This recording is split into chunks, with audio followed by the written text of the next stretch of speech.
Diyagon sa itong linyang pagkasamaktan, pinagi ni Sir Mark Gales. Mark, mayong adlong Miyerkules.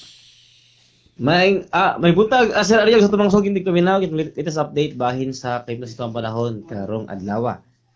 Sa pagkaon Southwest monsoon habagat may nag-apekto sa takong bahin sa nasud.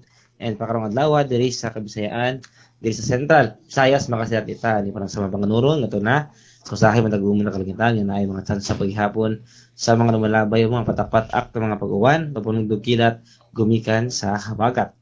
Para sa kahimtang sa hangin o sa kadagatan diri sa Kabisayaan, andun na uyapon tayo masinating nga hinay nga na sa kasarangan na pagkuros sa hangin nga gikan sa habagatang kasadpan di na to kadagatan magpabiling magmalinaw nga na sa kasarangan ang mga pagbalod.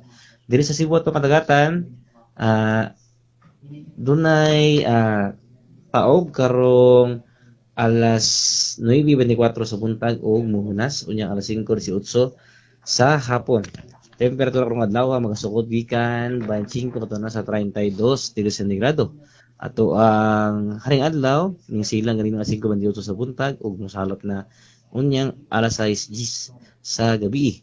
Philippine Standard Time alas 6:05 na sa buntagon ug mao na to ang latest update gikan diri sa buhatan sa DOS Pagkasamaktan kini si Mark Gales maayong buntag ug daghang salamat. Salamat kayo Sir Mark, maayong buntag sa Pagkasamaktan. Okay, good morning. Inyo gadabate ang atong dagan sa kahimtang sa panahon.